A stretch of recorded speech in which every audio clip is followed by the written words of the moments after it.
Halo guys, dimanapun kalian berada, apa kabar kalian semua? Kembali lagi di channel Pemersatu Bangsa. Kali ini gue mau ngebahas film yang seru, dan tentunya gue nggak akan bosan untuk merekomendasiin film-film yang asik buat kalian tonton. Film ini menceritakan tentang pasukan tempur terhebat yang memiliki keahlian dan keberanian dalam melindungi kerajaannya, dan ternyata seluruh pasukan tempur itu adalah wanita. Oke, tanpa perlu berlama-lama dan gue yakin lu semua udah gak sabar. So, langsung aja kita tonton videonya. Let's go.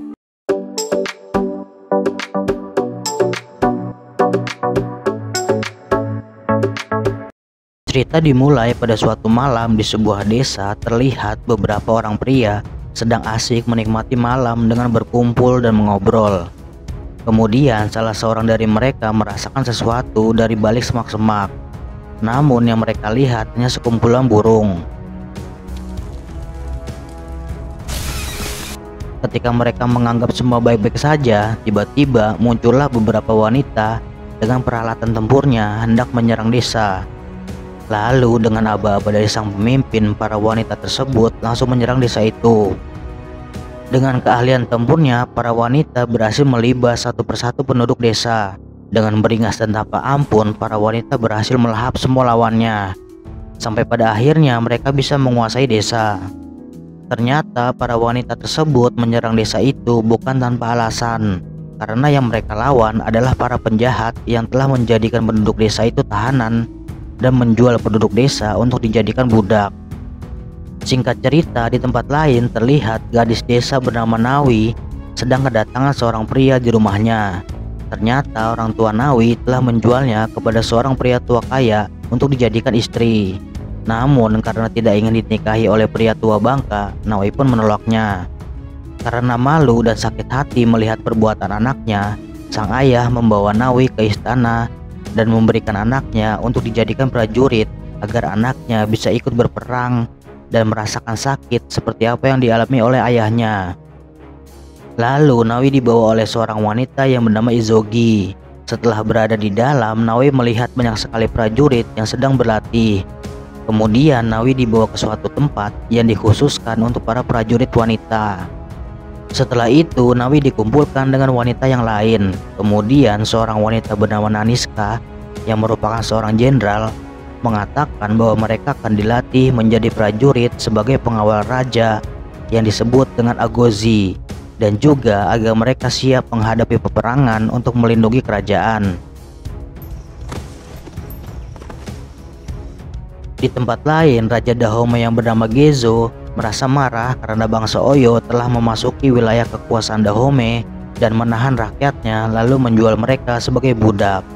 Sang raja juga mengatakan jika bangsa Oyo datang meminta upeti, maka kerajaan Dahomey tidak akan memberikannya. Namun jika mereka tidak membayar upeti, maka Dahomey telah menyulut api peperangan. Akan tetapi sang raja tidak takut jika terjadi perang, karena Dahomey sudah lelah dengan apa yang telah dilakukan oleh bangsa Oyo. Kemudian Naniska mengatakan jika peperangan terjadi, maka ia dan pasukannya siap melakukan pertempuran. Beberapa hari kemudian Nawi mulai berlatih dan diajarkan bagaimana menggunakan senjata serta cara mereka bertarung satu lawan satu. Tentunya apa yang Nawi alami merupakan hal yang baru karena sebelumnya ia adalah gadis desa biasa. Setelah beberapa hari ketika kerajaan Dahomey sedang asik merayakan musim panen, tiba-tiba bangsa Oyo datang dengan dipimpin oleh sang jenderal yang bernama Oda. Mereka meminta upeti sebagai bagian dari tradisi kerajaan dan juga meminta tambahan upeti yaitu 40 orang Agozi. Sang raja mengetahui bahwa Jenderal Oda ingin memancing kemarahan mereka. Setelah berdiskusi, akhirnya mereka menuruti permintaan Jenderal Oyo. Namun mereka hanya memberikan 20 orang Agozi. Setelah itu Jenderal Oda pun pergi dan meninggalkan anak buahnya untuk mengikuti acara di kerajaan. Setelah itu dengan berat hati Naniska sendiri yang memilih 20 orang Agozi untuk diserahkan kepada bangsa Oyo. Karena Naniska mengetahui bahwa 20 Agozi itu akan dijual untuk dijadikan budak. Dan ternyata Nawi menjadi salah satu orang yang akan diserahkan kepada bangsa Oyo.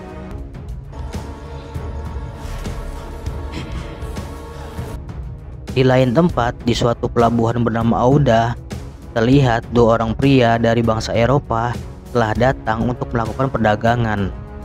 Mereka adalah Santo dan Malik. Ketika Malik sedang asyik berjalan, ada sesuatu yang berbeda dari tempat itu.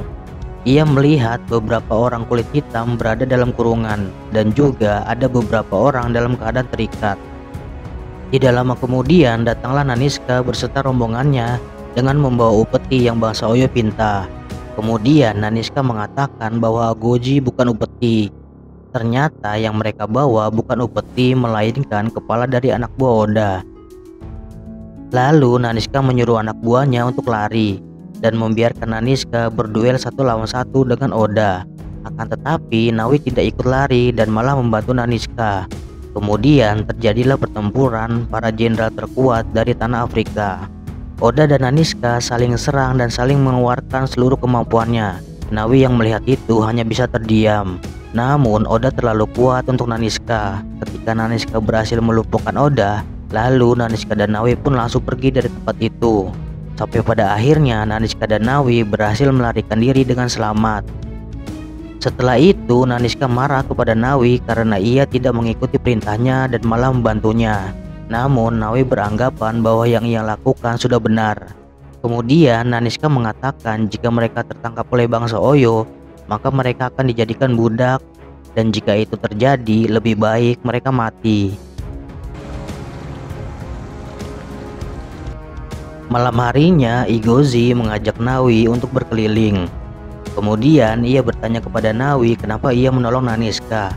Karena jika ia tertangkap maka bangsa Oyo akan menjual dirinya. Namun Nawi tetap beranggapan bahwa apa yang ia lakukan sudah benar.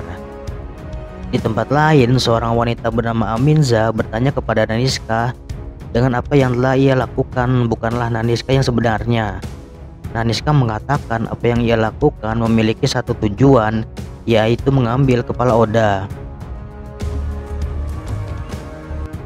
Keesokan harinya Santo bertemu dengan Oda. Santo menginginkan Oda mengirimkan lebih banyak budak. Lalu Oda mengatakan bahwa bangsa Oyo dan para sekutunya akan menyerang Dahomey karena mereka selalu menjadi penghalang. Beberapa hari kemudian ketika Dahomey sedang mengadakan acara, Santo dan Malik datang untuk bertemu dengan Raja Gezo. Lalu mereka pun diajak menyaksikan acara ujian untuk menjadi Agozi. Let us begin. Ternyata ujian itu bukan ujian biasa. Nawi dan yang lainnya harus bisa melewati beberapa rintangan. Namun rintangan pertama mudah bagi Nawi untuk bisa melewatinya. Akan tetapi ia malah berbalik dan menolong temannya agar bisa melewati rintangan tersebut. Setelah berhasil menolong temannya, Nawi langsung berlari untuk melewati rintangan kedua. Lalu dengan sekuat tenaga dan dengan beraninya, Nawi bisa melewati rintangan kedua. Sampai pada akhirnya Nawi bisa memenangkan ujian itu. Dan kemudian sang raja menobatkan Nawi dan yang lainnya menjadi Agozi. Setelah itu ketika Nawi sedang diobati, Naniska pun datang untuk memeriksa luka Nawi. Namun ketika ia sedang memeriksanya, Naniska melihat suatu tanda di tubuh Nawi. Kemudian Nawi mengatakan berkat tanda itu ayahnya mengambil ia dari panti asuhan. Dan ternyata Nawi adalah anak yatim piatu. Mendengar itu Naniska merasa teringat akan sesuatu. Kemudian Naniska bertanya kepada Aminza tentang masa lalu mereka. Karena tanda di tangan Nawi mengingatkan Naniska kepada anaknya, dan Naniska lah yang telah menyuruh Aminza menyerahkan anaknya kepada orang lain. Pada malam hari dengan diam-diam Nawi bertemu dengan Malik, karena sebelumnya mereka pernah bertemu. Kemudian Malik mengatakan bahwa ibunya adalah orang Dahomey yang telah dijadikan budak. Kemudian ia memberitahukan bahwa bangsa Oyo dengan para sekutunya akan menyerang Dahomey. Setelah itu Nawi memberitahukan kepada Naniska bahwa bangsa Oyo akan menyerang mereka. Namun Naniska marah kepada Nawi karena ia telah bertemu dengan seorang pria, karena seorang Agozi tidak boleh memiliki kekasih. Akan tetapi Nawi tidak menyetujui hal itu, dan kemudian mereka pun berdebat. Hingga pada akhirnya Naniska menceritakan kepada Nawi tentang masa lalunya yang sangat menyakitkan. Ketika ia tertangkap oleh bangsa Oyo, ia diperkosa setiap malam hingga ia pun hamil. Sampai pada akhirnya ia melahirkan anak perempuan. Kemudian Naniska menandai anaknya dengan memasukkan sesuatu ke dalam lengan kirinya. Dan setelah itu ia menyuruh Aminza membawa pergi anak itu. Setelah bercerita, Naniska lalu memeriksa tanda di tangan Nawi. Dan ternyata setelah sekian lama akhirnya Naniska bertemu dengan anaknya. Akan tetapi Nawi tidak percaya dengan semua itu. Keesokan harinya Naniska melihat bangsa Oyo dan sekutunya hendak menyerang Dahome dengan membawa pasukan yang sangat banyak. Karena kalah jumlah, Naniska pun meminta anak buahnya untuk melakukan beberapa persiapan karena Naniska berniat melakukan serangan fajar. Setelah melakukan beberapa persiapan, para Agozi pun siap untuk menyerang bangsa Oyo. We are Dahomey! Ketika pasukan Oyo sedang asik tertidur, mereka tidak menyadari bahwa Agozi telah mempersiapkan kejutan. Lalu dengan persiapan yang matang, para Agozi berhasil membakar dan meledakkan kamp bangsa Oyo dan akhirnya perang pun dimulai. Grab your weapon! Kedua kubu pun saling serang dan saling mengerahkan kemampuannya untuk bisa memenangi perang. Mereka pun saling bertarung layaknya hewan buas yang menyerang mangsanya. Hingga satu persatu korban pun berjatuhan. Namun mereka terus bertarung hingga salah satu dari mereka menyerah. Melihat pasukannya yang sudah kewalahan, Oba pun langsung memerintahkan mereka untuk mundur. Dan akhirnya Dahome berhasil memenangkan perang. Namun Naniska tidak mengetahui bahwa bangsa Oyo telah mengambil para Agoji yang masih hidup. Ternyata Nawi dan temannya yang bernama Fobe telah tertangkap. Kemudian Nawi menyuruh temannya untuk kabur agar ia bisa memberitahukan kepada Naniska. Pada malam hari ketika Nawi berada dalam kurungan, ia melihat Izogi yang tertangkap. Karena Izogi mengalami patah tangan, ia pun pasrah dan berniat bunuh diri. Namun Nawi terus memberikan Izogi semangat agar mereka bisa melarikan diri. Kemudian Nawi berusaha membalikkan tulang tangan Igozi yang patah. Keesokan harinya, Fombe yang selamat langsung memberitahukan kepada Naniska bahwa bangsa Oyo telah membawa Nawi dan beberapa Agoji yang masih hidup ke pelabuhan Oida. Kemudian sang raja merasa senang karena mereka bisa mengalahkan bangsa Oyo. Dan sang raja berniat mengadakan pesta untuk kemenangan mereka. Akan tetapi Naniska tidak bisa menerima itu karena mereka baru saja kehilangan banyak sekali pasukan. Dan ia juga berniat menyelamatkan para Agoji yang telah ditawan oleh bangsa Oyo. Namun sang raja bersikeras untuk merayakan pesta dan melarang Naniska untuk pergi menyelamatkan para Agoji yang ditahan. Mendengar hal itu, Naniska tidak bisa menentang perintah sang raja. Di tempat lain, Nawi dan Izogi dipersiapkan untuk dijual kepada Santo. Kemudian Malik datang dan marah karena ia melihat Nawi akan segera dijual. Karena terjadi keributan, para Agozi memanfaatkan kesempatan itu untuk melarikan diri.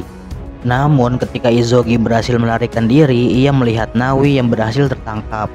Kemudian Izogi yang berniat membantu Nawi malah tertembak hingga pada akhirnya Izogi pun tewas di tempat. Di istana, Naniska memutuskan untuk membebaskan Nawi. Namun Aminza melarang karena jika ia menentang perintah raja, maka ia akan mengalami suatu hal yang buruk. Akan tetapi Naniska tetap harus menyelamatkan Nawi karena ia tidak ingin kehilangan anaknya untuk yang kedua kalinya. Dengan berani, Naniska pergi seorang diri, namun tanpa disangka Aminza dan para Agozi yang lain pergi untuk membantu Naniska membebaskan para Agozi yang ditahan. Ketika Naniska dan yang lainnya telah tiba di tempat, mereka langsung ke tempat para tahanan. Lalu ia mendapatkan kabar bahwa Izogi sudah tewas dan Nawi telah dibawa pergi. Mendengar hal itu, Naniska merasa kecewa karena usahanya sia-sia. Akan tetapi Naniska tetap harus membebaskan para tahanan. Lalu setelah membebaskan para tahanan, mereka malah ketahuan dan akhirnya pertempuran pun tidak bisa dihindari. dan seketika pelabuhan itu berubah menjadi medan pertempuran. Mengetahui adanya pertempuran, Santo dan Malik pun bergegas pergi. Namun Santo malah menyandera para budak. Melihat itu, Malik yang tidak tega langsung melepaskan para budak, dan ternyata para budak malah menyerang Santo hingga akhirnya ia pun tewas. Setelah berhasil membuat kekacauan, akhirnya Naniska bertemu dengan musuh bebuyutannya yaitu Oda. Dengan marahnya, Naniska berhasil menghajar Oda. Akan tetapi, Oda bukan musuh yang gampang dikalahkan. Dengan segala kekuatannya, Oda berhasil menghajar dan hampir membunuh Naniska. Namun dengan sisa tenaganya, Naniska berhasil menghabisi musuh bebuyutannya hingga Oda pun tersungkur dan tewas di tangan Naniska.